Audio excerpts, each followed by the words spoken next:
When playing online, each course in Mario Kart Wii runs on a cycle, whether it be the Thwomp patterns on BC64, or where explosive rounds land on Shy Guy Beach. For the most part, you could learn patterns fairly quickly just by playing a few matches, or at the very least, you can just react to and avoid obstacles in your path. And that's exactly what makes Moonview Highway so tricky, as it's the only course where learning car patterns is mandatory.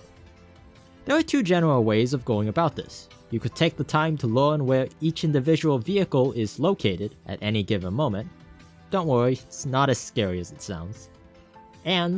Or you could get a feel depending on the time and location on the map. First, let's look at this diagram. Each dot on the map equates to 1 second of car travel time. There's a total of 94 dots, so it takes about 1 minute and 34 seconds for a car to return to its starting position. Notice how the dots are much bigger on the highway compared to the back road. A lot of people don't know this, but the cars move around 3 times faster on the highway compared to the local road. Go figure. Now, that's a cool little piece of information, but why is that important? Well, Mario Kart Wii was made in Japan, and as you may know, cars in some parts of Europe and Japan all drive on the left lane. That means if you look at Moonview Highway's course layout, you have to make 3 blind right turns where the cars are heading the opposite direction, 2 of which are on the high-speed section. These 3 critical points in the track are where the most collisions take place. That's actually how players learn car patterns. They remember which cars are at these 3 locations all 3 laps, and just react to everything else. The only problem with this method is players tend to get lost if they fall too far behind, losing track of what car is supposed to come next, or if there's a car at all.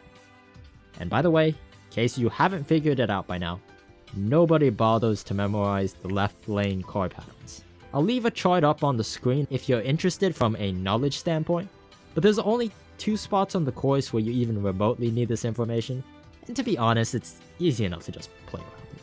Anyway, we'll be memorizing the car patterns by splitting the group into 2 chunks. The first pack is a little more spread out, with a leading blue car, yellow, then red, followed by a milk truck, a blue car, and a yellow car. This yellow car tends to be the first collision point, as the timing lines up with the first hairpin on lap 1. Not to mention the gap between the blue and yellow car is a little larger than the rest.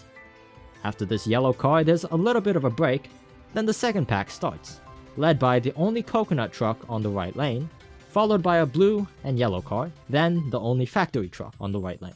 With a little bit of distance between them is the last vehicle, the second milk truck. Then there's a big empty spot of no traffic, to which the cycle then repeats. I would take some time now to go into a time trial on Moonview Highway and take a few minutes to just memorize where all the cars are. It helps to think of them as 2 separate packs. For instance, if you see a red car, you're in pack 1. If you see a coconut truck, you're in pack 2. Now that you know the patterns, there's something you need to know about Moonview Highway online in general. And that's the fact that the cycles are about 5 seconds ahead of time trial cycles. So the first hairpin turn, the blue car will be more of a problem than the yellow car. And when you're going from right to left, right in front of the bridge, you'll encounter the yellow car. Not to mention, online there's an additional vehicle type, the bomb car. There are 2 bomb cars on the right lane, the first one leading in front of the coconut truck, which is the beginning of pack 2, and the second one in front of the last milk truck, which is at the end of pack 2. So if you see a bomb car, you're in pack 2.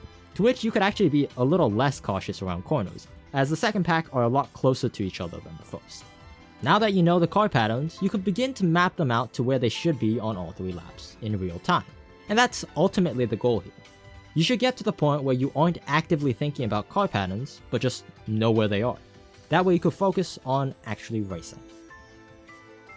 Hey, my name's Ark, and thanks for watching. If you want to contact me for any questions you might have or topics I might have missed, you could do so in the comments below. Or if you just want to chat and hang out with me, I stream over at Twitch. We're pushing for a partnership over there, so if you want to support me, you could do so by watching my content along with liking and subscribing.